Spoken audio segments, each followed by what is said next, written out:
കുറേ വർഷങ്ങൾക്ക് ശേഷം ഞാനിന്ന് തൃശ്ശൂർ സൂവിലേക്ക് പോയിട്ടുണ്ട് കേട്ടോ.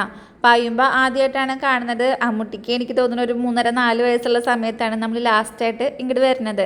അന്ന് പായു എൻ്റെ വയറ്റിലാണ് കേട്ടോ ഉള്ളത്. അപ്പോൾ ഇങ്ങോട്ട് വന്നപ്പോൾ പായുന് ഭയങ്കര ആശ്ചര്യമായിരുന്നു. കാരണം കാണാത്ത കുറേ കാഴ്ചകളാണല്ലോ കാണുന്നത്. ഇതിനു മുന്നേ നമ്മൾ കുറേ കാഴ്ച ബംഗ്ലാവും കാര്യങ്ങളൊക്കെ കണ്ടിട്ടുണ്ട്. പക്ഷെ നാട്ടിലത്തെ അല്ല, ഗൾഫിലത്തെയാണ്. അവിടെ പക്ഷേ ഇങ്ങനെയൊന്നല്ലല്ലോ, തികച്ചും വ്യത്യസ്തമായ ഒരു സ്ഥലമാണ് നമ്മുടെ ഒരു തൃശ്ശൂർ സൂ എന്ന് പറയുന്നത് കേട്ടോ. പണ്ടത്തതിൽ നിന്ന് വലിയ വ്യത്യസ്തതയൊന്നും എനിക്ക് തോന്നിയില്ല. ഞാൻ കോളേജിൽ പഠിക്കുന്ന കാലഘട്ടത്തിലാണ് ഇവിടെയൊക്കെ വരാറുള്ളത്, ഫ്രണ്ട്സിൻ്റെ ഒപ്പമാണ് കേട്ടോ.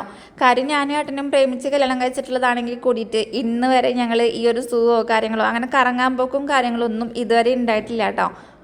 അങ്ങനെ കുഞ്ഞു കുഞ്ഞ് ഓർമ്മകൾ ഫ്രണ്ട്സിൻ്റെ ഒപ്പം ഉള്ളത് മാത്രമാണ് എനിക്കിവിടെ ഉള്ളത്. ഭയങ്കര നൊസ്റ്റു അടിക്കുന്ന ഒരു ഫീലിംഗ് ആണ് കേട്ടോ ഇവിടെ വന്നിട്ടുണ്ടെന്ന് വെച്ചാൽ. കാരണം ഫ്രണ്ട്സിൻ്റെ ഒപ്പം എൻജോയ് ചെയ്യുന്ന ആ ഒരു കോളേജ് കാലഘട്ടം എന്ന് പറയുന്നത് നമുക്കെന്നും ഓർമ്മയിൽ സൂക്ഷിക്കാനുള്ളതായിരിക്കും അല്ലേ.